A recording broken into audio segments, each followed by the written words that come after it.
young lady has called, sir. I do not see people at this hour, Georges, no.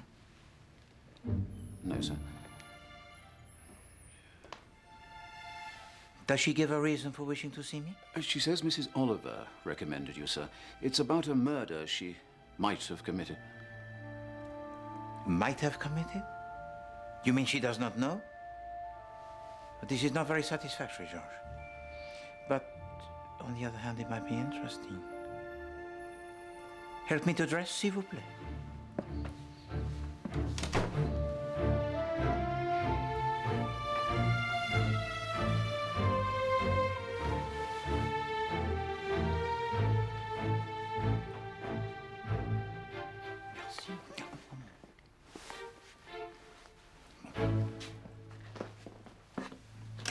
This way, miss. Bonjour, mademoiselle. I hear you are acquainted with Madame Oliver. You wish to see me? Sit down, I pray of you. You're Hercule Poirot, Assuredly. the famous detective. Well, some people have heard my name, oui.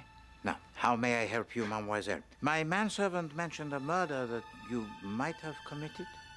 You find me amusing. No, not at all, mademoiselle. But surely it is normal to know if one has committed a murder or not. But I'm not normal, can't you see that? I see only what is before me, mademoiselle. A young lady who is anxious. So, would you like to tell me about this murder that you imagine you... It was a mistake to come here.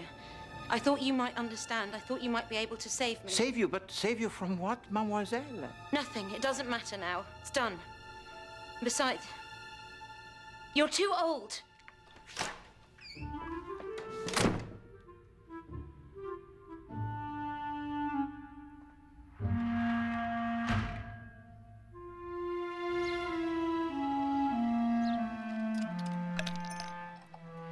Too old? How hurtful. No, not at all, madame. Girls are like that. Anyone over 35 they think is half dead. They've no sense, girls. You must realize that. But why did you suggest that she visit me? She seemed to think there'd been a murder. Where was this? The murder? Oh, no, the conversation. Was here, in the lift. She was completely distraught and in need of a sympathetic ear. But so this morning you meet in this lift this girl who is a stranger and immediately she confesses to a murder? Yes. Does sound like the plot of one of my novels, doesn't it? But you see, Monsieur Poirot, I'd met her before. Last night, in fact, at a party. Upstairs in their flat. She was the third girl. The third girl? Well, you know how it is these days. One girl takes a lease on a flat. Her friend joins her in second best bedroom, paying a little less rent. Then they have to find somebody for the room that's left. The third girl, that was her. Oh, the third girl. Tell me more about this party. Well, they were making such a terrible racket. Totally impossible to work. So I decided to join them. It was a party to celebrate the first girl's birthday. She's secretary to some businessman or other. Claudia Rees-Holland. Very pretty, very efficient. Just the sort of girl you need for a tricky job. The second girl was Frances something or other. Very arty. Works as an actress. She seemed nice enough, if a little artificial. And then there was the third girl, looking somewhat left out, as if she didn't quite fit in. In fact, the only time she came to life was when the peacock arrived. Pardon, what is this peacock? Yes, the peacock. Well, at least that's what he reminded me of. He's a painter, David Baker. Very flamboyant, quite effete, though he was making eyes at the third girl from the moment he arrived. And this third girl, how does she call herself? Norma Rastrick. Let's see, so this morning you meet this Mademoiselle Norma Rastrick in the lift and she confesses to a murder. Tell me, madame, who has been murdered? Well, she didn't say. She seemed confused and upset. So I suggested she pop over to Whitehaven Mansions and see you. Sure, madame. Do you know of any murder that has taken place recently, ma'am? In this building of apartments, peut-être? I rather think I'd have noticed a murder, Monsieur Poirot, don't you?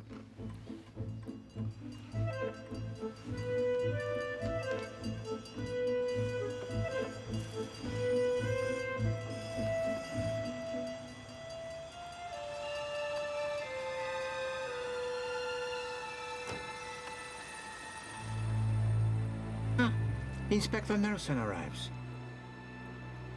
Perhaps we have our murder, madame.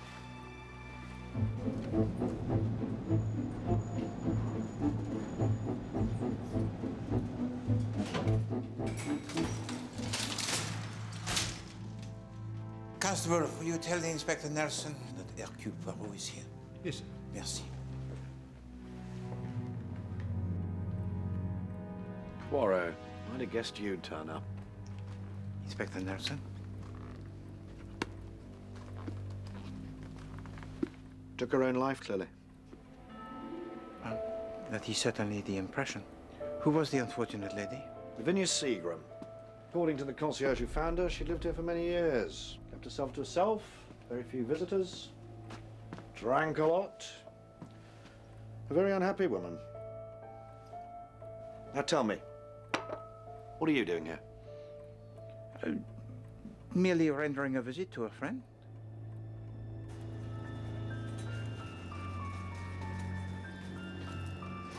A life so sad, huh? As was her death. Did she leave a note of suicide? It appears not. And will you permit that I examine for myself her apartment? For what reason? Curiosity only. Curiosity, eh? Well, if you must. Merci. Oh, one other thing, Inspector. Did the concierge know anything more about Mademoiselle Seagram?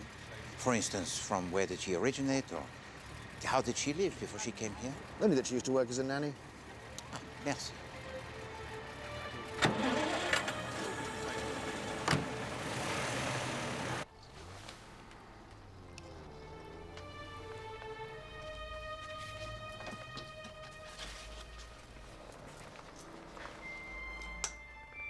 Cross Edges, Long Basing, 1917. The Last Happy Summer. A.J. Battersby. Nanny Seagram, Mary, and Mademoiselle Norma. There is the connection, huh? And Mary? The mother, perhaps? The Last Happy Summer.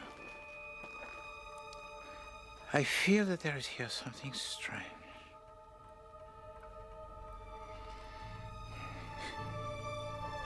Norma, what are you doing?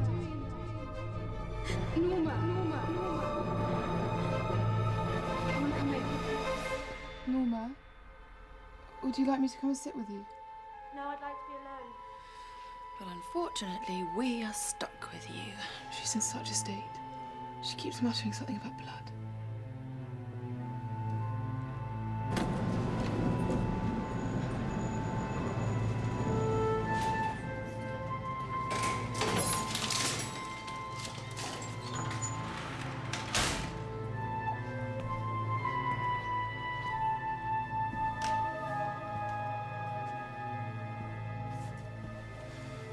Good Lord.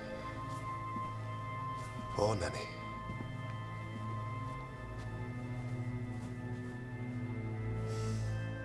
Hello, Andrew. Come through to the drawing room. Thank you, Claudia. Francis, this is Norma's father, Andrew Restorick. How do you do, Francis? Claudia says you've been very kind to my daughter. I'm grateful. She's in her room, you say? There's something troubling her very deeply. She keeps talking about dead people and blood. One of your neighbors, Nanny Seagram, has killed herself. What? Police inform me I've just come from her apartment. Perhaps Norma's already found out. Killed herself? Her old nanny? Oh, no wonder she's behaving as she is. Poor Norma. Yes. Poor Norma. The police are quite certain it was suicide. Yeah, they seem to think so. Nanny Seagram was not a happy woman. I better talk to her.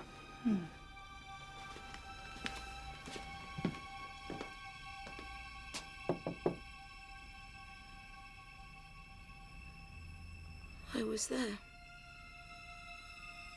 I killed her.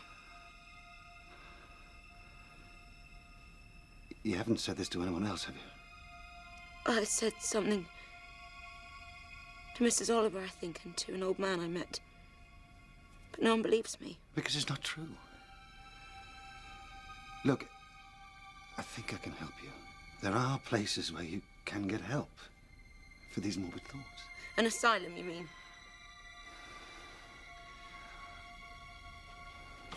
Why on earth would you kill Nanny? Why?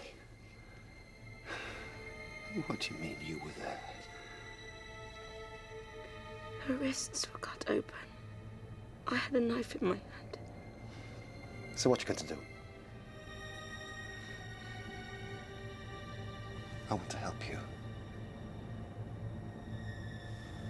Oh, please let me. I'm so sorry for all the mistakes I've made. I don't need your help. I don't need anybody's help. Norma.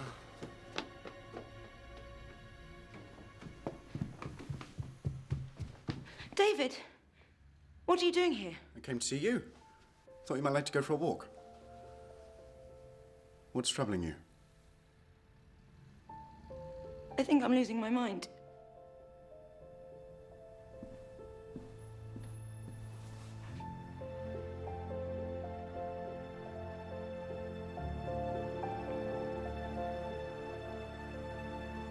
You could tell me anything, Norma.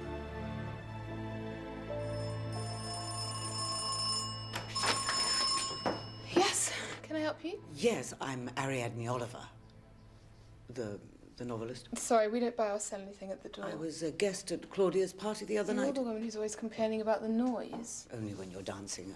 I live directly below, you see. I think that's why Claudia invited me. I was hoping to have a word with Norma. Norma Restrick. Susie, Norma and I were having a marvellous conversation about modern fiction, and she so sweetly said she'd like to read one of my poor efforts. So I promised to pop one round. And here you are, popping it round. So, you're the first girl and you're the second. Are you old friends? No, I answered Claudia's advertisement and rooms to let. And Norma? Why are you so interested in Norma, Mrs. Oliver? She seemed troubled about something. Do you know her well? Norma's father is my boss, Andrew Restorek. Ah, so that's how Norma happened to take a room here. He wanted you to keep a kind eye on her, I suppose. I suppose. Anyway, I'll make sure the book gets to her. So you have no idea where she is? Norma walks the streets a lot. She's a very introspective girl. She has a great uncle she's fond of. Perhaps she's gone to visit him in the country. No. Apparently, Norma doesn't go to cross hedges anymore. Her dear old doddery great uncle has a new friend, which of course means that Norma is no longer the centre of attention. Was that everything? Is there any more tea?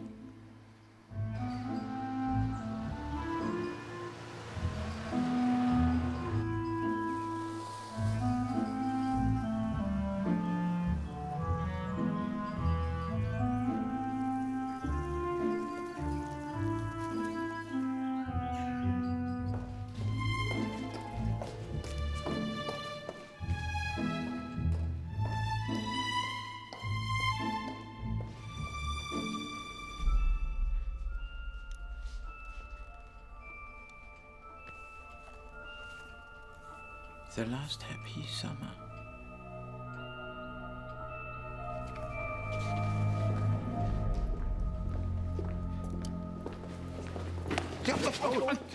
Excusez-moi. Ah, Hercule Poirot, the famous detective. She was right. You are too old. And you are? Baker. David Baker. Ah, Monsieur Baker. You are an acquaintance of Mademoiselle Restrick, are you not? You could say that. You're working for her father, I suppose. Oh, you do not like him?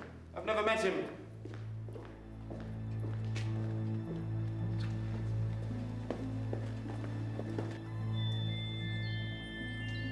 Your visitor, sir. Hello. Are you the chap from Belgium? Hercule Poirot? Are you? Sir Roderick, what a great pleasure it is to see you after all these years. Oh, yes, indeed. Yes, indeed. How long would you say? Your letter wasn't specific. I feared that you might have forgotten me. But it is not to worry. I merely happen to be in the vicinity of cross hedges. Forgotten you? Not at all, dear chap. Not at all. Sit down. Merci. We met in France, you say? Oui, in Normandy, during the Great War. Ah, what decisions we had to make, huh? You yourself, Colonel Reyes, General Abercrombie. And you were the little Frenchie. I was the little Belgian. Oh, yes, of course, of course.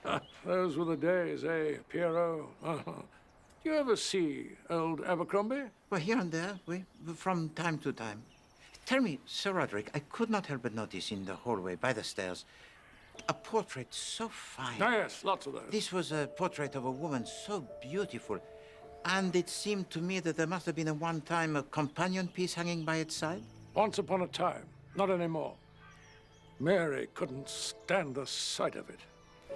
Mary was my favorite niece. Her husband, Andrew, ran out on her. Must be 20 years now. Mary took it badly. Destroyed everything of hers that reminded her of him, including that damn portrait. He's back now and full of regrets. Hell is the truth learned too late. Tell me, Sir Roderick, the husband, does he live here still? Andrew, no, he lives in London. Although he came to see me a couple of nights ago. Yeah, stayed all evening. Keeping me company, he said, while my secretary was in London. Couldn't get rid of the damn chap. Did they have children? One. Norma. And the mother? Mary Restrick has been dead for many years. Oh, Sonia. This is my secretary, Sonia. My eyes and my companion. Enchanté, mademoiselle. Hercule Poirot. Yes, I guessed as much. I read your letter. Oh. I'm afraid Sir Roderick tires easily. He doesn't normally see visitors. Ah, je suis désolé. I will detain no longer of his time, huh? I'll show you out. No, there is no need. I insist.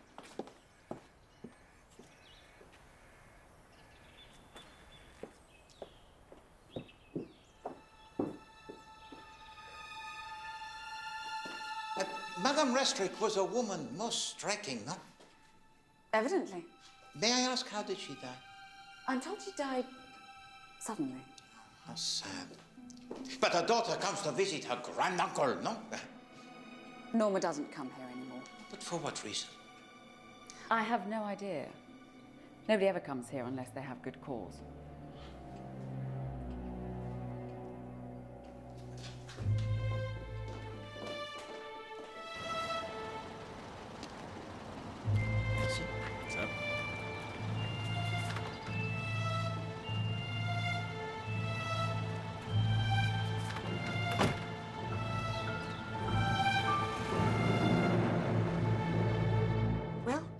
What did you find out at Cross Hedges?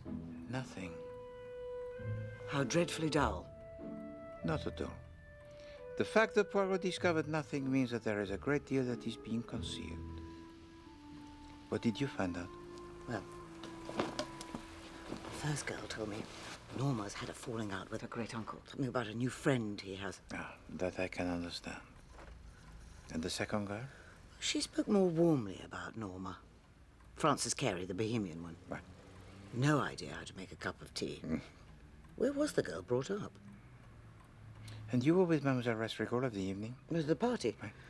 Right. She went to her room when the ice cream came out. Hurrah! Who would like ice cream? Ice cream? What a wonderful idea. Excuse me. I had a bowl and left. Didn't find anyone to talk to. Nobody seemed terribly interested in the fate of the modern novel. Well, not even the artist that you mentioned, this David Baker? Oh, he was far too busy for me. He spent all evening talking to Frances. It struck me they didn't want to be overheard by anybody. Oh, one more thing. Claudia Rees-Holland. She's secretary to Andrew Restrick, Norma's father. Oh, well, then it seems that I must make an appointment to see this Monsieur Restrick, no? What can I do? Nothing, madame. Nothing? No, nothing at all. Just to be careful, huh? Where there is murder, anything can happen. Murder? Who's been murdered? Well, Nanny Seagram, of course.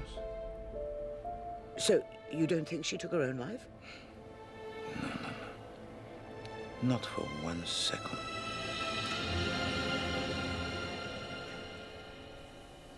Oh.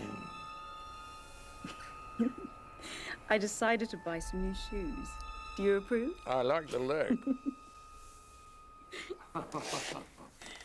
So he was an old war comrade of yours? Who? The frog? Never met him in my damn life. Are you sure about that? Told me he sees old Abercrombie from time to time. Have to dig him up first. I think he came to ask questions about Norma and her mother. 2 nosy Parkers in one day. You mean someone else has been here? Well, some arty type called Baker came snooping around, asking questions about Norma. And he was looking for photographs. Seems that Andrew's commissioned a portrait from him to hang next to Mary's. Oh, well, perhaps it'll put that ghost to rest. I love family photographs. No good to me anymore. I let him take what he wanted. He seemed a harmless enough chap. Oh, Roddy, you're such an innocent. Doesn't it occur to you that he might be after Norma's money? You know, since my wife died, I spent many a lonely night in your company, Mrs. Oliver. Oh, that last one was a work of genius. Lady, don't fall backwards. Oh, that's funny. I could have swore I locked that when the police were done. Thank you so much, Alf. You're a dear. I won't be long, I promise. He, Poirot, may be content to sit and do nothing. I, Oliver, am not murder. Fiddlesticks. If a woman in one of my novels wanted to hide a note where it would be found, wanted to hide a suicide note, someone was bound to look.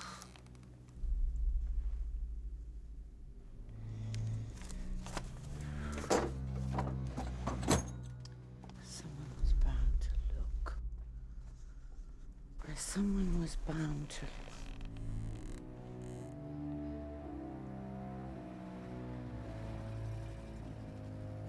Where would a woman consider an obvious place to look?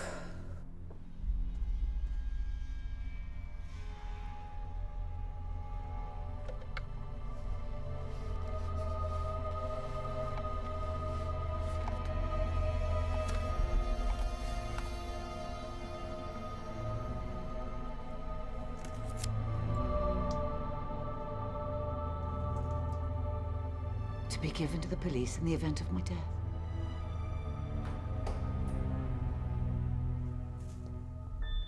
It's her. It's the third girl.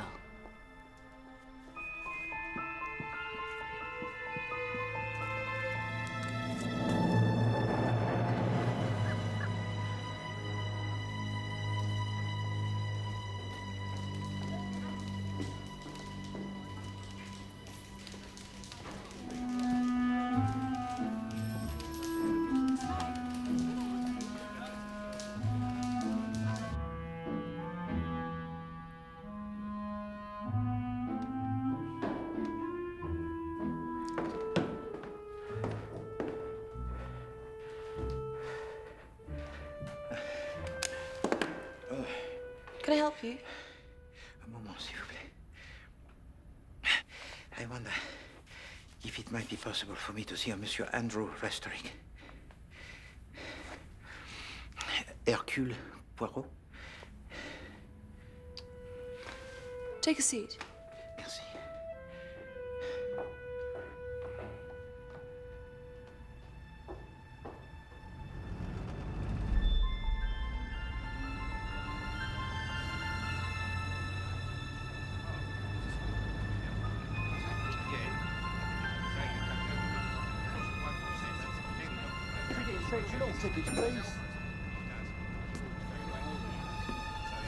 Ticket inspection, all tickets, please. Ticket inspection, all tickets, please. I need to get off. I need to see your ticket. I'm tailing someone. Pardon, madam? I said I'm tailing someone. Not without a ticket, you're not.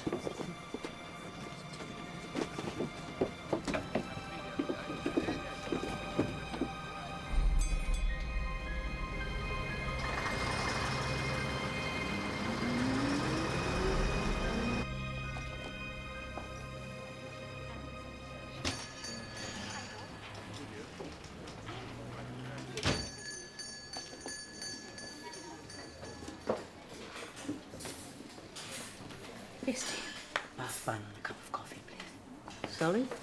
Bath bun and a cup of coffee, please.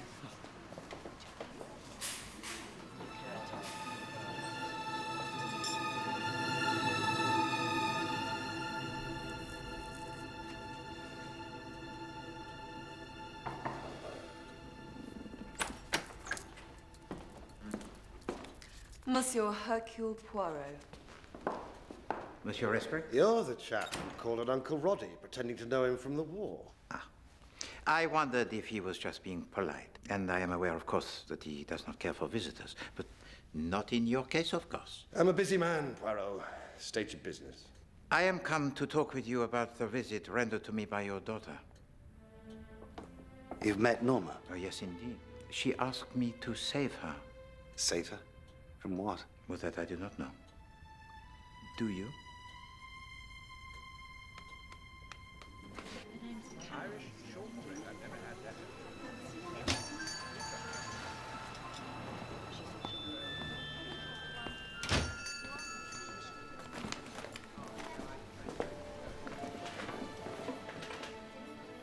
Hello.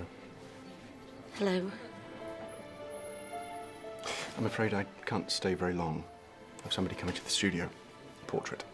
Oh, but I thought you said you had something you were going to show me. Norma, I want you to stop worrying about what happened to Nanny Seagram. What on earth makes you think you could kill somebody? Now, I know that you're a rather wealthy young woman, which means you must be careful. Sir, careful. Sir? I should go. But you'll hear from me again soon, Norma. Trust nobody. Not even me.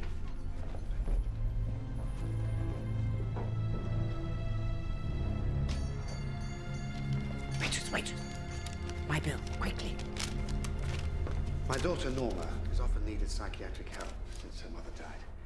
She can get hysterical, melodramatic. Fact is, it's all my fault. Norma's mother, Mary, also found life difficult. I see. How sad. Plain truth is, I left my wife when Norma was 5. I never wanted the life you see me leading now. I was always a traveler, itchy feet. So one day, I decided to start a new life in Southern Africa. That is a story most common, no? But Mary never got over it. She became more and more disturbed. And then one day, when Norma was 7, on her 7th birthday, in fact, my wife killed herself. Sapristi. On the birthday of her child? Don't think she intended to kill herself. In fact, the letters I got from old Nanny made that pretty clear. I think she intended to be found and saved. Now tell to me, monsieur, who was it who actually discovered the body of your wife? Norma did. Imagine the effect that had on her. Such an occurrence would be distressing to the mind of an adult, but to that of a child. May I ask, monsieur, what it was that brought you back to England? A year ago, my brother died. Leaving no heirs, I had to return from my travels, take over the business. So, here I am, tied to a desk. So, until last year, you have not seen your daughter since the funeral of your wife? No. I was up country when that happened. The letters never reached me in time. So you did not attend the funeral? No. So the reunion with your daughter, when it happened, must have been full of emotion for you both. Do you have children, Mr. Poirot? No. And you cannot possibly imagine how painful it was. And nothing's been right with her. She's so full of rage. An urgent call for Monsieur Poirot. For me? Shall I put it through? I'll let you be private. Merci.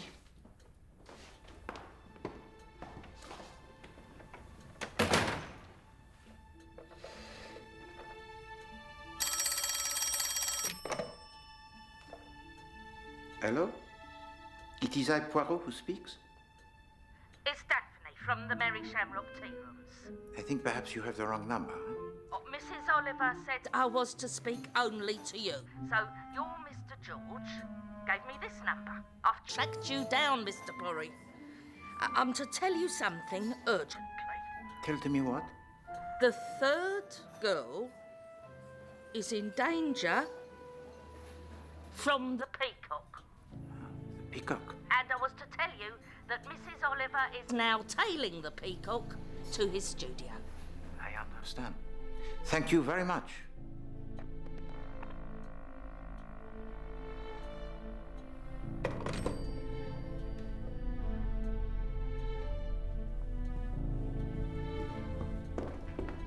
Nothing serious, I hope. No. Nothing serious at all. I wish you good day, monsieur, mademoiselle. Good day.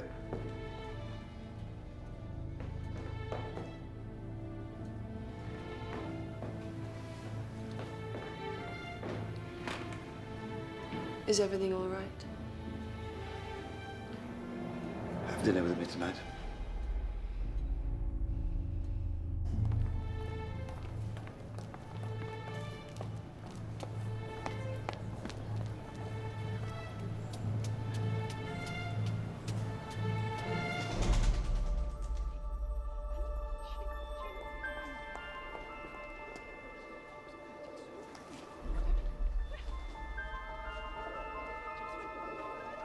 Excuse me.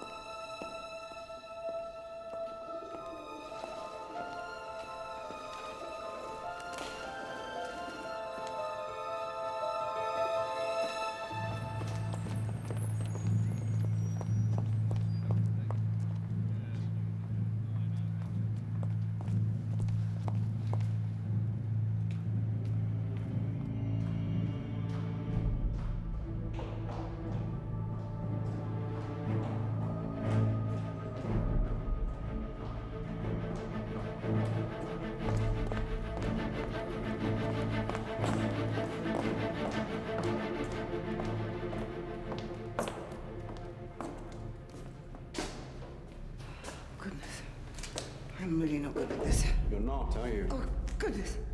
Oh, you startled me. I had no idea you were there. You were following me? Yes, I'm afraid I was. You see, I write books, I write detective stories, and I just got it into my head to see what it'd be like to tail a real live person in real live life. And how was it? What? Tailing a real live person. Oh, it's much harder than you think.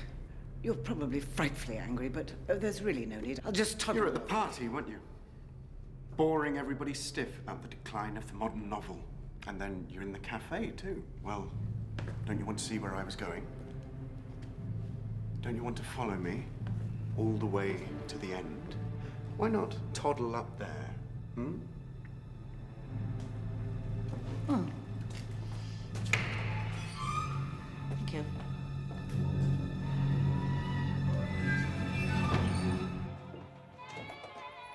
Come in. Don't be shy. Welcome to my humble abode.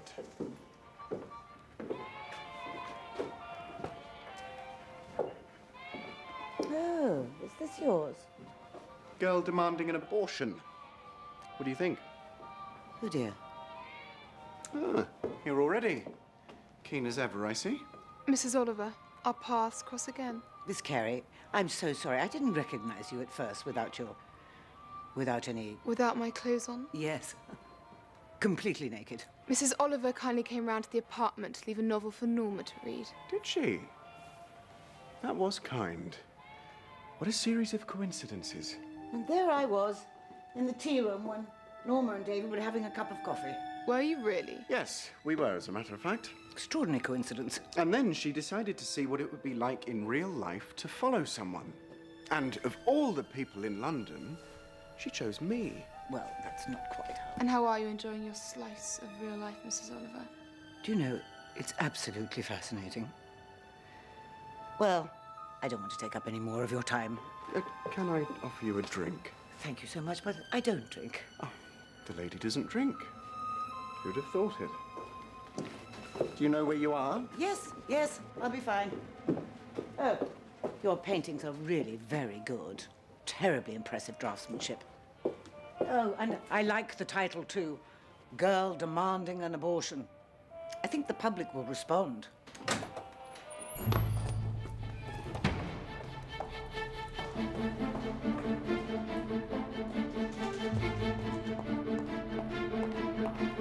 Right or left?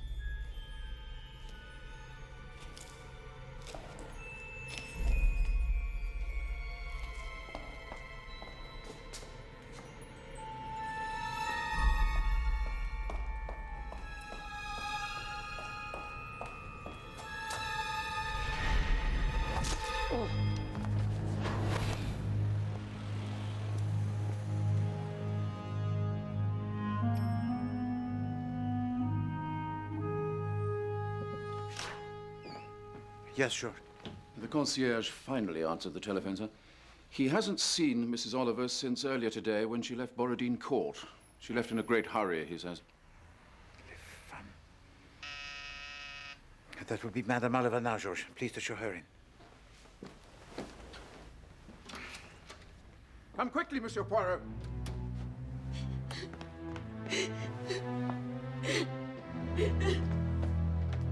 Can you save me? Please.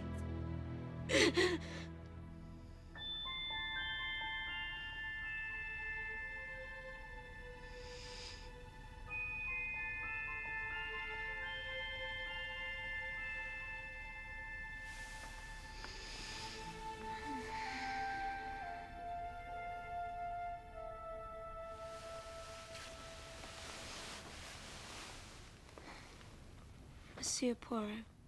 Good morning, mademoiselle. Am I in your apartment? Oui, bien sûr. You know, my doctor gave to you only the little sedative, and you have slept for 14 hours? Who knows I'm here? No other person, except, of course, my doctor and mon valet, Georges. You are quite safe, Mademoiselle Restring. But why did you feel the need to see me about the murder of Mademoiselle Seagram? You believe me then? Nobody else wants to. I have no doubt that she was murdered. But tell me, Mademoiselle, why do you feel that it was you yourself who murdered Nanny Seagram? Has anything of this nature ever happened to you before? No. I'd like to leave now. No, I implore you to stay. You came looking for my help, and that is what I am giving to you. I don't want your help. I want to go. But to go where? I can assure you, Mademoiselle, there is no other place that is safe for you just now. Do you feel close to your great-uncle, Sir Roderick? He used to have time for me, but now he only has time for Sonia. And how long has she been his companion? She arrived at Cross Hedges about 6 months ago. I see. When did Sir Roderick lose his sight? It was never good. It failed completely about 10 years ago. Excuse me, sir. Parfait. Georges, mon valet, is also the chef exceptionnel. Please to eat, mademoiselle. We need you to be strong over the next few days. Why? Just eat, and we will talk some more.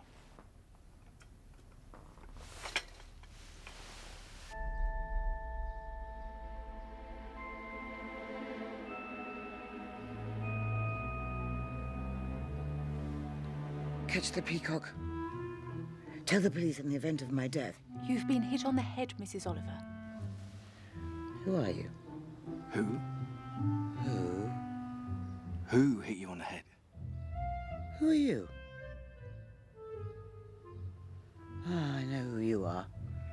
Couldn't mistake those moustaches anywhere. What are you doing here? Where am I? I warned you to be careful, chère madame. Oh, my head aches. You've been hit with a blunt instrument, madam. And the contents of your handbag have been stolen. By the peacock. She's delirious. No, I'm not. I assure you, this is how she is. Tell me, madame, did you actually see the peacock strike you? This is important. She may have difficulty remembering things for a while. Nonsense! I remember everything vividly. There was a girl demanding an abortion. Who was this girl? Oh, it didn't look like that to me.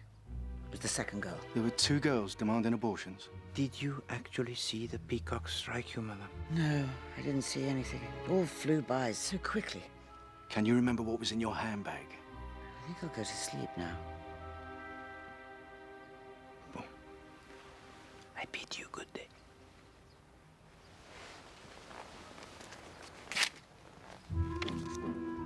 Was it the peacock that flew by quickly?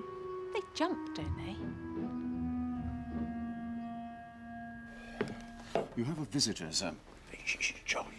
Sir Roderick Horsfield and his secretary. Sir Roderick? Indeed, sir. Oh, thank you, dearest. A great pleasure to see you, Sir Roderick. Mademoiselle. Monsieur Poirot, a delight to see you again.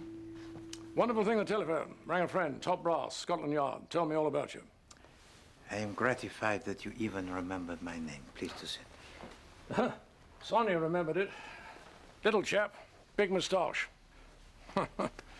Apparently, you're our #1 sleuth. I have not been entirely unsuccessful in my profession. That's the ticket. Got a job for you. But I regret that my time it is fully occupied at the present. Looking after Norma, aren't you? I do not remember saying that. You asked questions about her? You can't fool Sonia, you see. No, indeed. Anyway, don't think you can solve the Norma problem. You can't. No one can. Poor girl's had a screw loose all her life. But Norma will be fine, as long as she can hold on to her money. And why should she not hold on to her money? Because there's a nasty little blighter called David Baker. Daub's canvases. Sonia and I think he's after the money. I want you to find out as much as you can about him. I'll pay you handsomely. I will try. And in return, perhaps you might help me. What does it mean to you, the name A.J. Battersby? Why do you ask about her? She is a woman, then? Oh, yes. Yes, she's a woman, all right. She taught Norma privately for a few months when she was a little girl. Ran her own school after that. We sent Norma there after her mother died. She couldn't stay at cross hedges, you see. Ah, yes, I see. Merci. Oh, yes. We're having a little house party this weekend. Perhaps you'd like to come. I would be most honored. Do you have a woman in tow? No. Well, bring her along anyway. Can I rely on you, Poirot? Yes, of course, Sir Roderick. Au revoir, mademoiselle. Monsieur.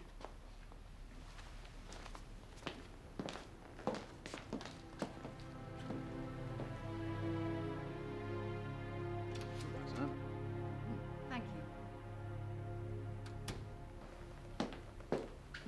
What is your opinion of that young lady, Georges? Well, sir, if you'll allow me, I would reply that he'd got it badly. Very badly, if I may say so, sir. It's not unusual, of course, in gentlemen of that age. Yes, George, but what of the young lady? Oh, well, sir, she's quite a definite type. There's never anything you could put your finger on, but they know what they're doing, I'd say.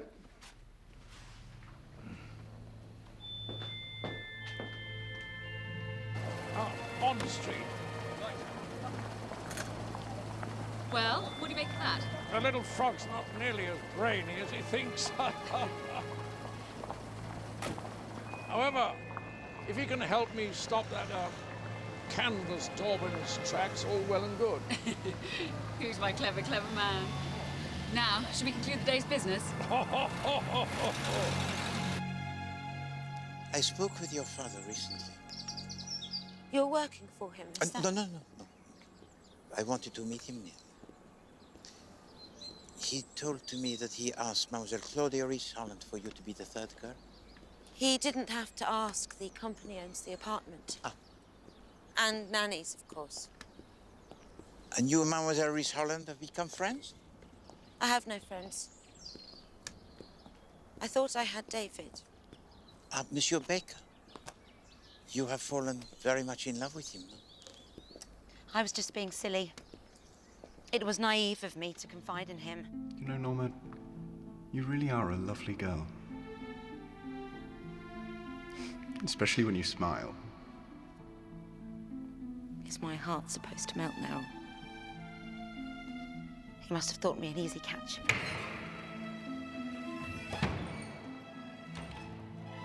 I only realised what a fool I'd been when I went to his studio.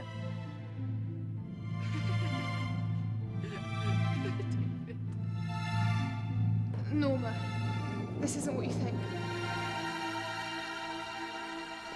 Mademoiselle, your father told to me about the day your mother died, and that she killed herself, and that the tragic nature of her death has marked you deeply. I beg of you, mademoiselle, can you tell to me exactly what you remember about that day so terrible? We're late already, Norma. She was so very insistent, your mummy said, very strictly. Please, please, just one ice cream. Mummy won't mind. It's my birthday. She wants to return promptly to be ready for the party.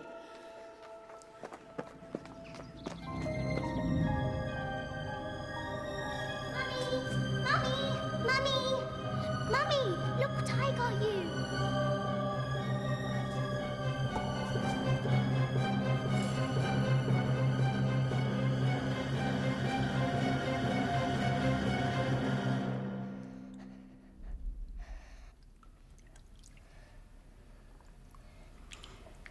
Can you save me?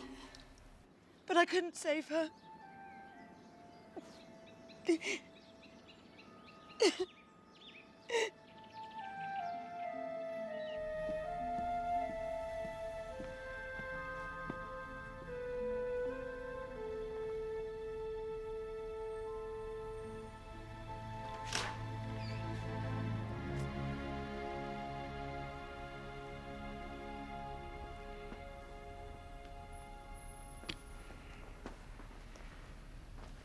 How are you today, mademoiselle? You have not eaten. You have been very hospitable, Monsieur Poirot, but I should leave. But if you left now, where would you go? To cross hedges, perhaps? Yes, all those happy memories. Well, surely there were some happy times? Times when there was a smile on the face of the little girl? A little girl who killed her own mother. No, mademoiselle, your mother killed herself. I could have saved her. It was my fault for being late. Nobody ever forgave me. Is that what you wanted from Nanny Seagram, huh? Forgiveness? When was the last time that you saw Nanny Seagram? On the night she died. Claudia said she left a message to go and see her. Oh, God, Norma, I completely forgot. Miss Seagram. She popped up to see you this afternoon. She said she wanted to talk about your mother. Talk about my mother? And can you remember exactly what happened? For instance, did she open to you the door? I can't remember. No, she didn't answer the bell, but the door was open. And what did you find?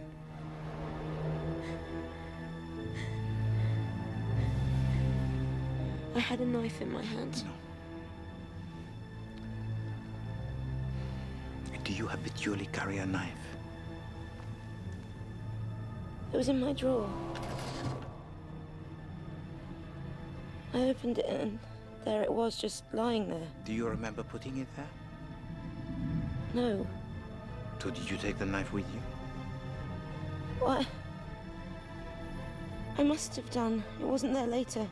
Mademoiselle, can you tell me exactly what you found when you entered the apartment of Mademoiselle Seagram? She's dead, isn't she? And I had a knife. Excuse me, sir. No, George, please, not just at this moment. Inspector Nelson is here, sir. And Mrs. Oliver. The police. Good. I want to talk to them. I want to confess. No, please, I beg of you, mademoiselle. Wait for me, please. We will talk more of this. Only trust me.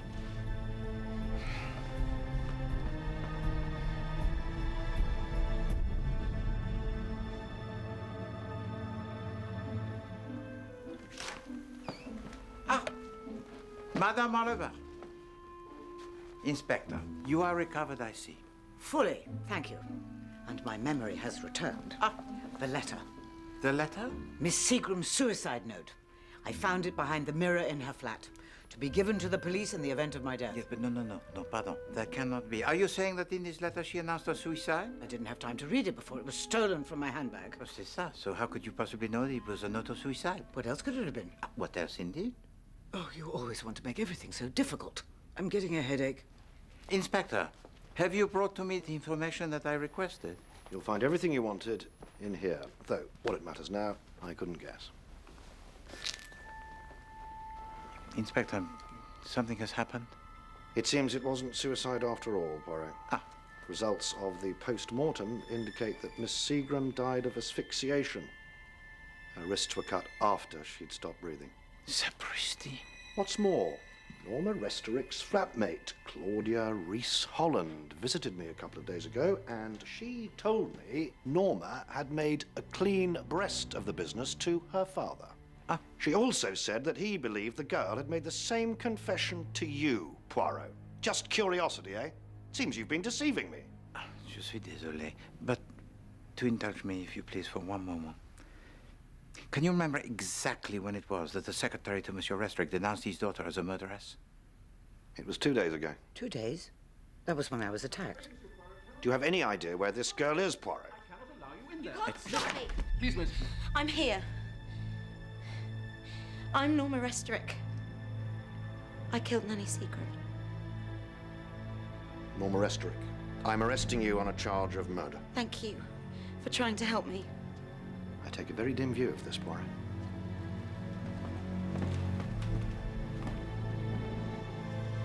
If you will, sir. The first time I clapped eyes on her, I thought the young lady had birds in her attic. Thank you very much, George. Coffee for 2, if you please. Now then, there are a lot of things I'd like to know. Am I to understand that Norma Restrick has been with you all this time? Oui, bien sûr. Where else? You seem completely unconcerned at her arrest. Not at all. It is unfortunate. She would have been much more comfortable remaining here under my roof. And what is that? This answers a question that has been troubling me ever since I made a visit to Joshua Restrick Limited. And what is this fascinating question? Well, simply this. When I arrived there, Mademoiselle Claudia Rees-Holland was sitting at her desk repairing her maquillage, and in front of her there was no correspondence, no files. And for the duration of my visit, the telephone, it sounded only once, and that was for me, from Mademoiselle Daphne, on your behalf, from the Mary Shamrock tea rooms. And so I asked the good Inspector Nelson to make the inquiry. And? Joshua Restrick virtually ceased trading as a business. It is now since 2 years, after many years of decline. Oh, do stop. You're making my head ache again, and you know that's bad for me. Chère Madame, have you ever seen the girl smile? Smile? Why, yes, when she saw David Baker. And did he? Did he what? Smile at her. I mean, did he look her in the eyes? He never took his eyes from hers. Does it matter? But of course. Well, I think he's unreliable. He was going to show Norma something at the tea rooms, but of course that never materialized. And does it still not occur to you that she might be exactly what she appears to be? I mean, criminally insane. Chère Madame, if you want to know the real truth about Mademoiselle Norma Restrick, you will accompany me on a journey. Thanks to the inquiries of the good Inspector Nelson, we will meet a very old friend of hers. Would 4 aspirin be too much to take, I wonder?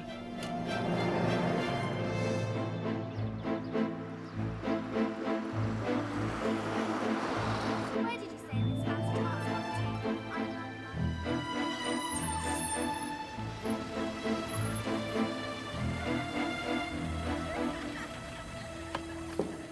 I was intrigued by your telephone call, Monsieur Poirot. I've heard of you, of course. Merci. But I should like a little more information before we talk. Yes, indeed. Eh bien, Madame Battersby, this Mademoiselle Norma Restrick rendered to me a visit, and she requested my assistance with, well, some difficulties that she has She's encountered. been charged with murder. Murder?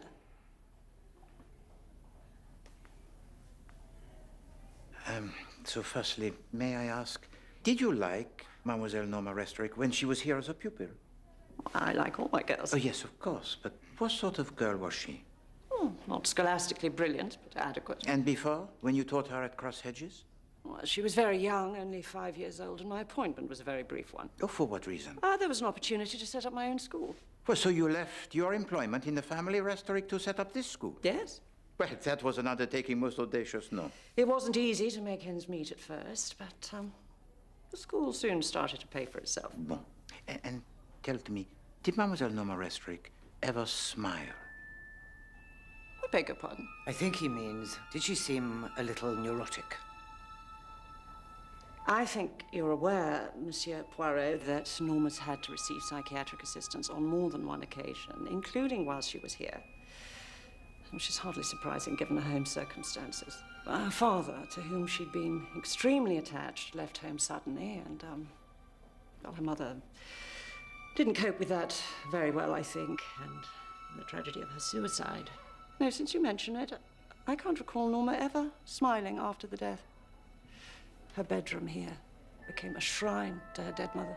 It seems to me that she has been blaming herself all her life. As do most children, no? Indeed. They're not blaming their parents. Oui. Do you yourself have children, madame? I've never married, Monsieur Poirot. Oh, je suis désolé. Mademoiselle. You say that she kept her room as a shrine to her mother, but you also say that she was extremely attached to her father, so there was no shrine to him? In her heart, yes. She never gave up hope that he would return, or that a letter would arrive asking her to go out and join him. It never did. In her heart, way. But in reality, in her rooms? There wasn't a single photograph of her father, if that's what you mean. Her mother destroyed every single one she could find after he left. Really, when it comes to the mother, one has to ask oneself, in that house, who was the child?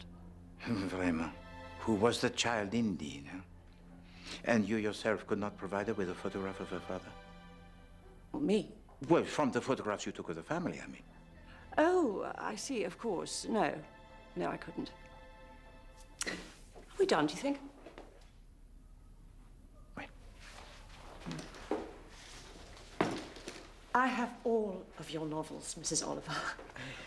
And I wonder if you would be so very kind as to sign my copies. I really would be so grateful. Well, yes, of course. Do you have a pen? Yes. Thank you, this is thrilling. Pleasure.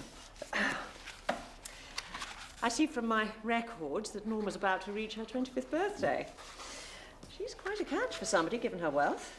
Mary Restrick was a wealthy heiress, and she left it all to Norma. How wealthy was she? At the time of her death, Mary Restrick's fortune was estimated at £700,000 or £800,000. And, of course, there's Cross Hedges house, too. But so the house does not belong to Sir Roderick? Oh, no, Sir Roderick lives there by the grace of Norma. So if by chance Mademoiselle Norma Restrick was to die... Well, half the money would go to her next of kin. Her father, unless she were to marry. But why only half? Mary Restrick loved Cross Hedges. She ensured that half the family money would always go back to the guardian of the estate. So if Mademoiselle Norma Restrick was not to marry, that would be? Her favourite uncle, old Sir Roderick.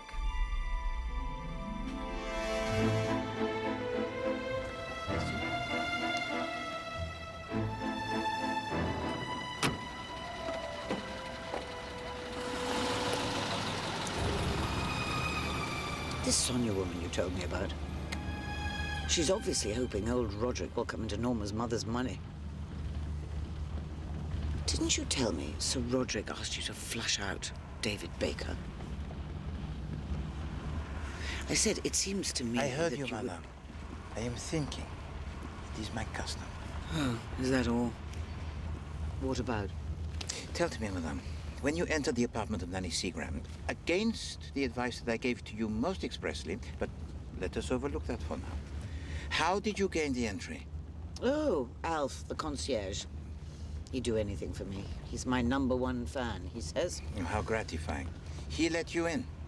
Yes, but in fact he didn't need to. The door had been left unlocked. I see. And once inside, you just discovered a letter?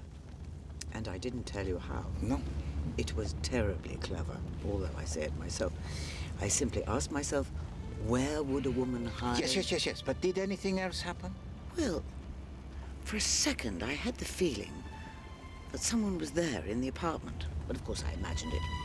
Anyway, I said to myself, where would a woman hide? Wait. Are you sure that there was there no other person?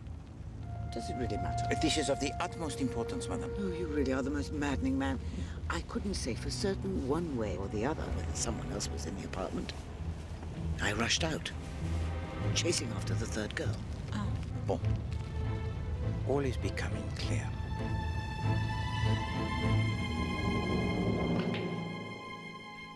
Oh, gotcha!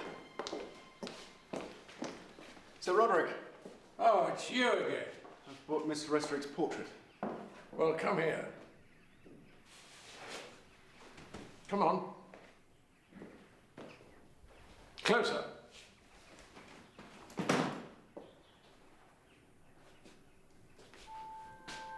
You know, Sonia thinks you're a bad egg. If that refers to me and Norma, I can assure you I have only her best interests at heart. Yes, I can see that now. You're not going to be any trouble at all. Ha ha ha! You're a good egg. The maid will see you up. And you can leave that thing here. Oh, damn.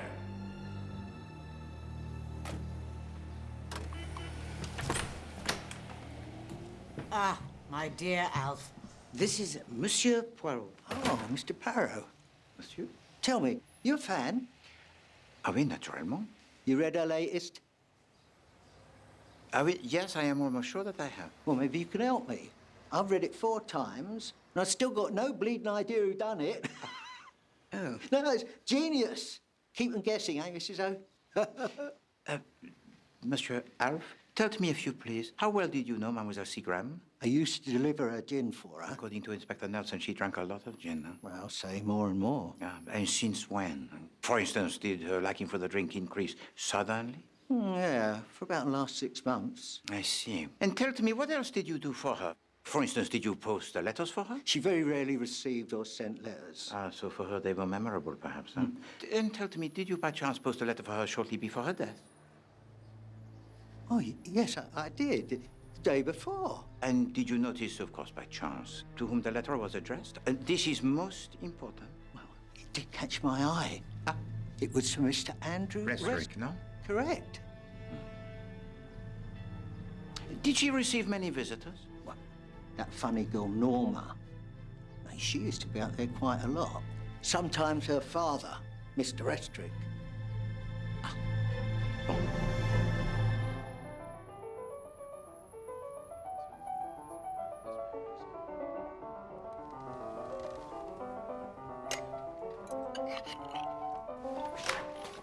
A visitor, sir.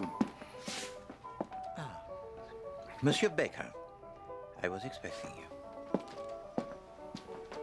Merci, Georges.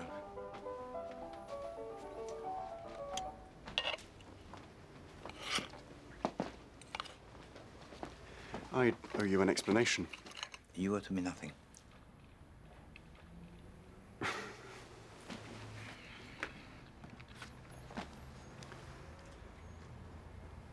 I'd like you to look at this. I assure you that there is no need. I know what it is, and it is not I who needs to see it. I believe you've had this in your possession since we first met that day across hedges. You could have shown it to Mademoiselle Norma Restrick at the Mary Shamrock tea rooms, and yet you did not. She seemed so fragile. I didn't know how she might react. Monsieur Baker, Mademoiselle Norma is not her mother.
Norma. If I told you I was in love with you, would you believe me? Sometimes we see what isn't really there. Nothing happened between me and Francis.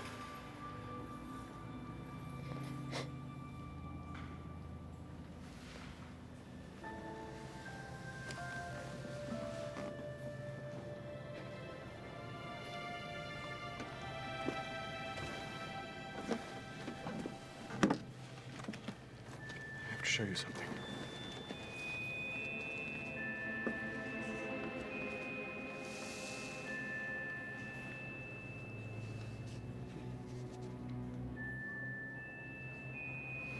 Mademoiselle, I asked you to trust me.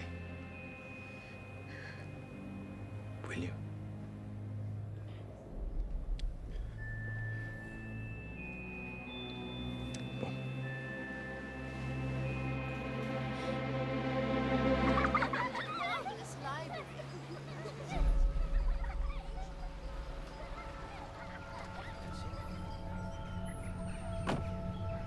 Oh!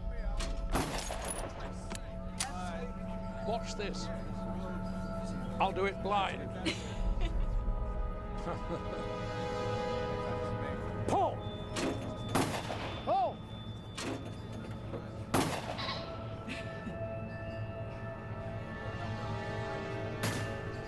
Look over there. How are you, Mrs. Oliver? Oh, Mademoiselle. I do hope you've recovered. Oh, from the bump on the head. No, from the sugar seeing me in the bath. If the painting in the hall is anything to go by, Mr. Restrick's first wife was quite a looker. Of course, that was all a long time ago, as Claudia keeps reminding everyone. Perhaps he'll gain a wife, just as he loses a daughter.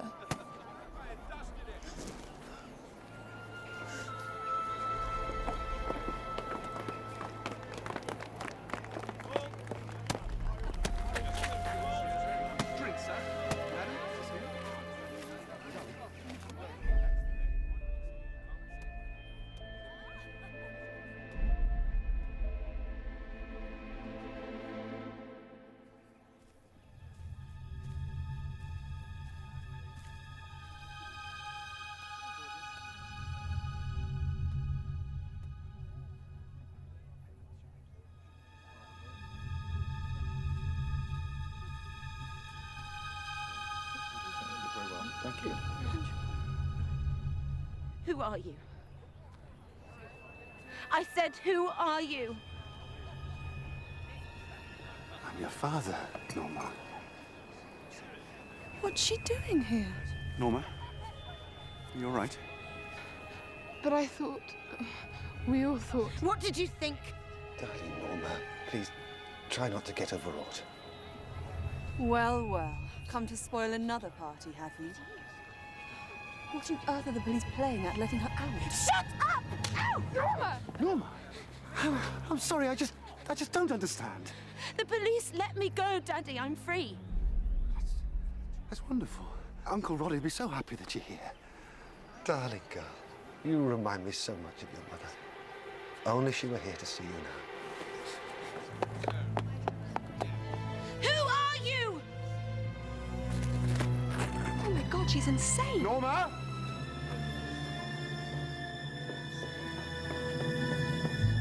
Is she all right? Parfaitement. She's dealing with the memories that haunt her. But is she strong enough to go through this? Let the game be played out.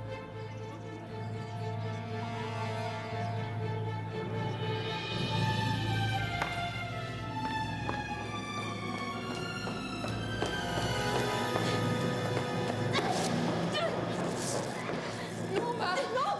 This is only making things worse for yourself. Wasting your time. You really are insane, aren't you? I don't want to talk to you. I don't want to talk to anyone anymore.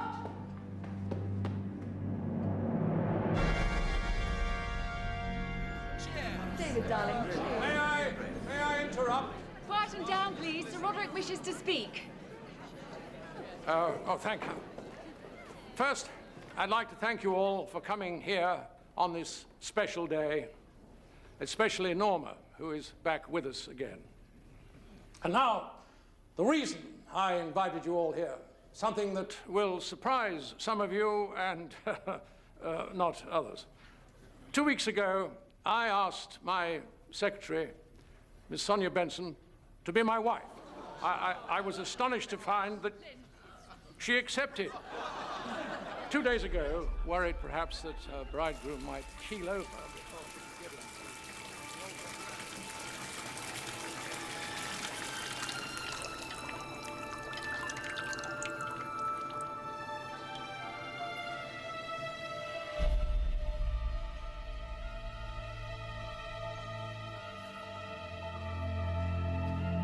Sonia persuaded a very willing knight of the realm to accompany her to a registry office where we were married. So, raise your glasses, ladies and gentlemen. The toast is Lady Sonia Horsfield. Lady Sonia Horsfield. Lady Sonia Horsfield. Are you happy, Sonia? Happy now, are you? Very happy. Are you? Because you've made me the happiest man in the world.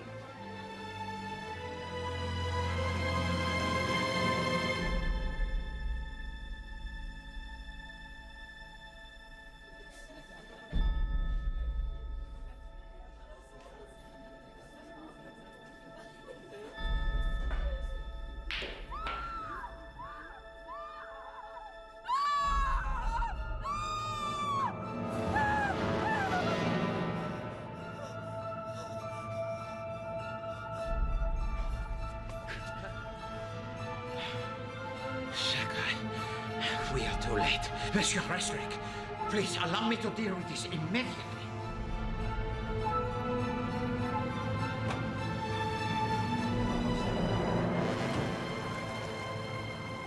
How could we not see this coming? I am so sorry for your loss, Sir Roderick. This is indeed a tragedy. Most terrible. I still can't believe it. Except, of course, for one person. And I refer to the person who had hoped for and encouraged this tragedy for a long time. Who could possibly wish Norma dead? Who indeed? Perhaps you yourself, Lady Sonia. In the terms of the legacy of her mother, your new husband inherits half a portion of the fortune of Mademoiselle Norma. Or perhaps Mademoiselle Claudia, who despised her in a manner that was so obvious, and who had the hope of marrying her father, who also inherits a half share of the fortune of his late wife. Or Mademoiselle Frances Carey, who had become so infatuated with the young man who was so loved by Mademoiselle Norma Restrick, Monsieur David Baker, whose love for her seemed to increase the more he discovered how wealthy she was. But in order to answer this question, it is necessary to ask another. So let us go back to the very beginning. Who wished to kill Nanny Seagram? Oh, please. This is not the time or place. Norma confessed to that. I think that's why she... And what is all this in aid of? Sir, I'd ask you to allow Monsieur Poirot to speak. Merci, Inspector Nelson. When Mademoiselle Norma Restrick rendered to me the visit, she said that she might have committed the murder and asked me to save her. Now, I would suggest that those are the words not of a murderer, but of a victim. Was Nanny Seagram murdered, or was it, as the police seem to assume too easily, the suicide? I could not be sure of the answer. But an inscription on the back of a photograph. Cross Hedges, Long Basing, 1917. The last happy summer. A.J. Battersby. Caused me to suspect that the death was somehow connected with some trauma in the lives of Mademoiselle Norma Restrick and the Nanny Seagram. So, I made a visit to Cross Hedges, and I learned there something crucial to my investigation. I made the acquaintance there of Monsieur David Baker. Why was he there? Well, according to Sir Roderick, he wanted some photographs of the family because he was about to execute a portrait of Monsieur Andrew Restrick as a young man, well? a man of whom he spoke to me with great cynicism and said most revealingly, I've never met him. That's a thing most strange to say, n'est-ce pas, monsieur? But I digress. Let us return to Nanny Seagram. A woman who is old, who is vulnerable, who had a problem with drink, which, according to the concierge, increased since the arrival from South Africa of Monsieur Andrew Restrick. I wondered why. Well, she was, of course, entirely dependent on the goodwill of the company Restrick for the roof over her head. But she had no need to worry. For you had reason, Moussin, to be grateful to her. Had you not, monsieur? For all her service to the family, yes. Oui, and also for helping you to impersonate a man who was dead. A man who was dead? The inquiries of Inspector Nelson confirmed my suspicions only yesterday. And today, I received a telegram from South Africa confirming the death of Monsieur Andrew Restrick. It is now since 1 year. So, monsieur, as Mademoiselle Norma Restrick demanded of you today, I, Hercule Poirot, also demand of you. Who are you? My name is Robert Orwell. Andrew Restrick was my good friend. None of this was ever meant to end in death. You are an imposter? No, Roddy, no. The real Andrew Restrick has not been seen in England for 20 years. His wife, whom he abandoned, had destroyed every image of him she possessed and was now dead by her own hand. So Roderick, alas, had lost his sight, and his daughter, Mademoiselle Norma, had not seen him since she was, 5 years of age. There was now only one person who could give away the game. Nanny Seagram, threatened with eviction if she attempted to expose you, and bribed with a supply seemingly without end of gin, she had fallen in with your plans. Oh, now you are free to take over the business. Now you would sell it to the highest bidder. You're wrong, Poirot. The business was worthless. Oui, d'accord, but you could not have known this before you left South Africa, for why else would you come here? I never murdered anyone. But you had the motive. Fearing that Nanny Seagram was about to expose you, it was necessary perhaps to silence her. But then, when Mademoiselle Norma Restrick confessed to the murder, you suddenly realized that, as Sir Andrew Restrick, you were next of kin. You would now inherit half the legacy of her mother. So you stood by in silence and let her. You are now within, inches of becoming the millionaire. One might even say the length of the rope of the hangman. But now this fortune will not go to you, monsieur, an impostor who has been revealed, but to Sir Roderick. My husband doesn't care about that. He just wants Norma back. You monster. How can you do this? No, 1 second. Inspector, there has recently come to my attention some information that is new. There is one other person here who has the claim to the fortune of Mademoiselle Norma Restrick. The photograph that I discovered in the apartment of Nanny Seagram was taken by the former tutor of Mademoiselle Norma Restrick, a Mademoiselle A.J. Battersby. I paid a visit to her school where she is now the principal. And I found there a woman full of emotion about a child who had been abandoned and a man who had deserted them both. She never gave up hope that he would return, or that a letter would arrive asking her to go out and join him. It never did. And a woman, moreover, who misled me about dates. She told to me that she had moved straight from her employment as the tutor to Mademoiselle Norma Restrick at Cross Hedges into setting up her own establishment. But that was when Mademoiselle Norma was 5 years of age, and that is now since 20 years. But Meadowfield School, it was only established, it is now since 18 years. So what was she doing in the 2 years in between? And why had she left her employment at Cross Hedges after so brief a time? Now, I would like to ask you, Sir Roderick, to confirm my suspicions. The reason why Mademoiselle Battersby left Cross Hedges so abruptly was because she had fallen in love with Andrew Restrick and conceived by him a child. Am I correct? Yes, Poirot, you are correct. She left suddenly, disappeared for 2 years. C'est ça. So she went away secretly, bore the child, a girl, the half-sister to Mademoiselle Norma Restrick. Is that not so, Mademoiselle Carey? Or should I call you Mademoiselle Battersby.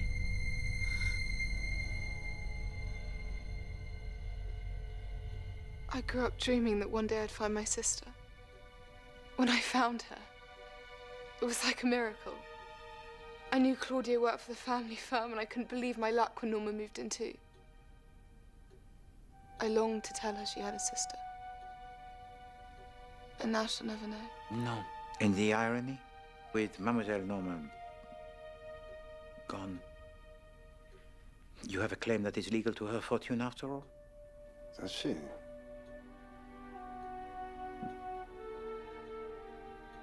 But nothing can bring Norma back, can it? No. Nothing can bring back Mademoiselle Norma. Constable?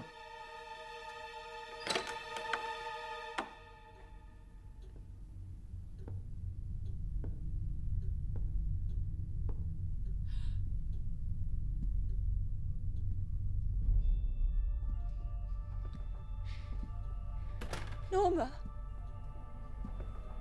But you're dead. I saw you dead. You saw what you wanted to see. Messieurs, dames, it is now the time for Poirot to unveil to you the truth. When Mademoiselle Restrick drew her bath this evening, Mademoiselle Carey saw this as the opportunity irresistible of replicating the circumstances of the suicide of her mother. But knowing this was going to happen, I took a precaution. You were observed by Monsieur David Baker entering the bathroom with a pillow. Why? In order to smother her. This is risible. Why would I ever do such a thing to my sister? What revenge more sweet could you have on a man who had abandoned you than to steal the inheritance of his daughter who was legitimate? The inheritance of your half-sister that was so privileged and by you so hated. When your mother learned that Monsieur Restrick had returned to this country, she went to confront him. But she found there instead the impostor, Monsieur Robert Orwell, and most regrettably, she shared this information with you. And recognizing this as the opportunity for which you had wished so long, you, Mademoiselle Frances Carey, unbeknown to your mother, confronted the impostor, Monsieur Orwell, and insisted that he join in with your plan so terrible. You wished to steal the inheritance of Mademoiselle Norma Restrick by driving her to suicide or insanity. And in order to achieve this end, you had Monsieur Orwell install her in the building of apartments that also housed Nanny Seagram, a woman whose very presence would remind her of the guilt she felt over the suicide of her mother. You calculated the effect that this would have on a mind so fragile, and you, as the actress with aspirations, of course you would play the part of the friend so loving and so supportive, hein? And poor Mademoiselle Norma Restrick, who is now so frail, had become your prey. You, oh, of course, you were always there for her. Norma, would you like me to come and sit with you? Provoking memories that were painful. Hurrah! Who would like ice cream? You even planned to steal away the young man who tried to give to her existence real love and hope. But this campaign against the psyche of Mademoiselle Norma Restrick reached its climax so inglorious in the murder of Nanny Seagram.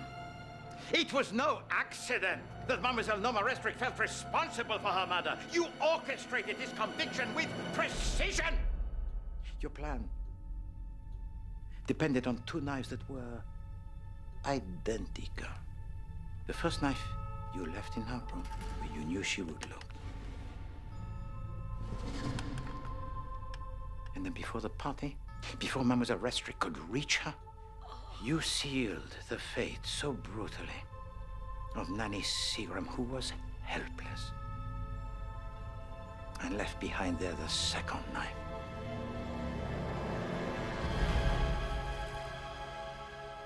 And then once you had learned that Mademoiselle Norma Restrick had discovered the body, simply you had to remove the first knife that Mademoiselle Norma had left in her drawer.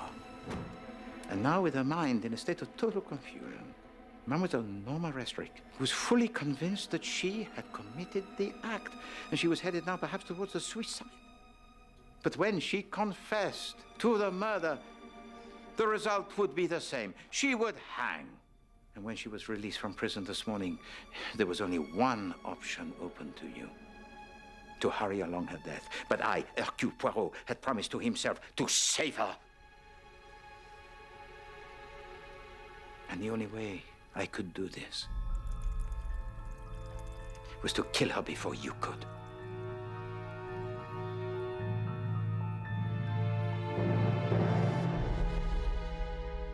I had no part in this, Poirot. Liar! In the murder of Nanny Seagram, Monsieur, no. For an affair, you had provided for yourself an alibi that night.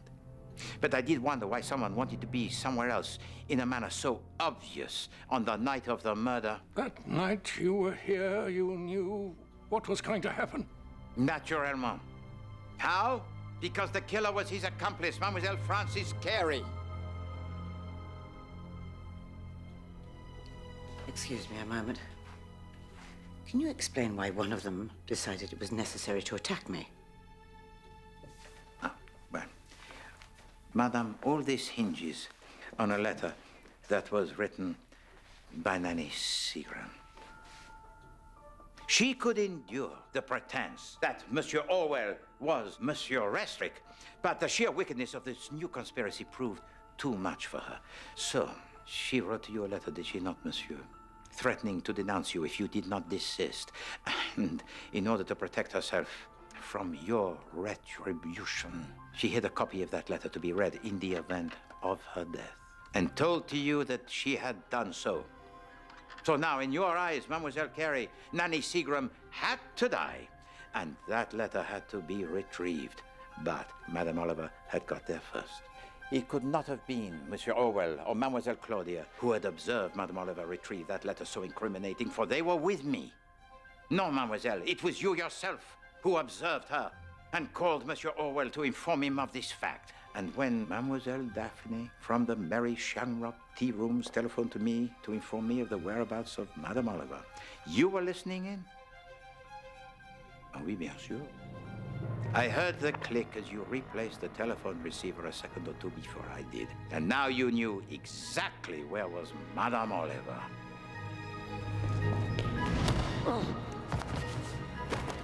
And now the letter could no longer get into the hands of the police. Now the conspirators were safe. Whereupon Mademoiselle Claudia denounced to the police a pauvre Mademoiselle Norma Restrick. He took me to dinner and asked me to do it. He said he couldn't bring himself to denounce his own flesh and blood. Oh, God, Norma, I'm so sorry. It was all his idea. Can't you see that? Oh, you're a terrible actress, Frances, and I'm a fool. I warned you that your hatred would get in the way, that you wouldn't listen. Miss...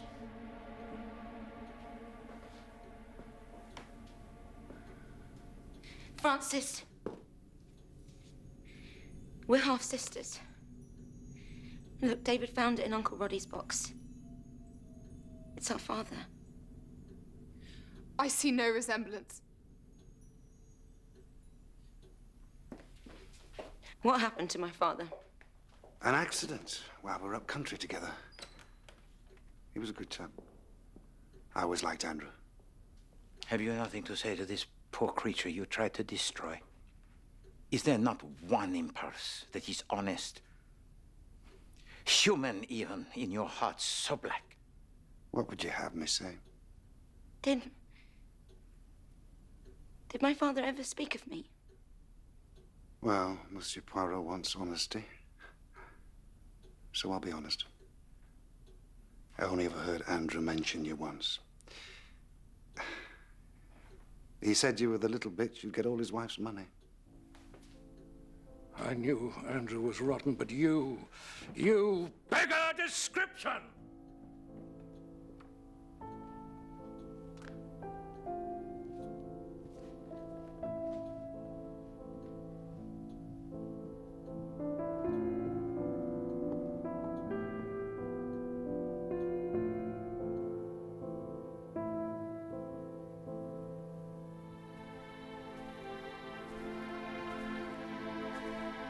Norma?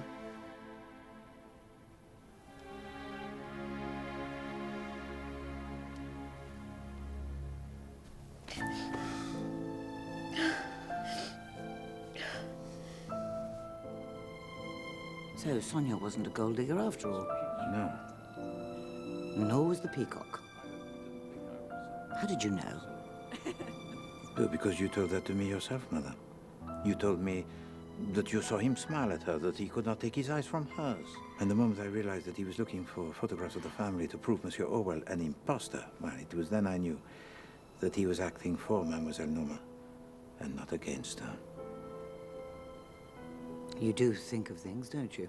Oh. What a calculating mind. Tortuous, that's what I call it. Tortuous. Am I so calculating, Madame? Am I the solver of puzzles with a heart that is cold? Or are we looking at the greatest of mysteries that life ever throws up? The mystery that even I, Hercule Poirot, will never be able to solve. The nature of love.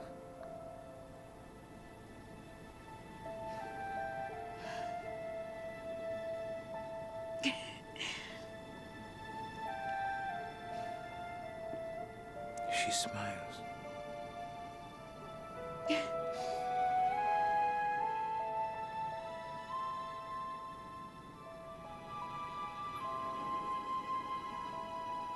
Is that a tear? Oh, no, madame. It is merely the breeze.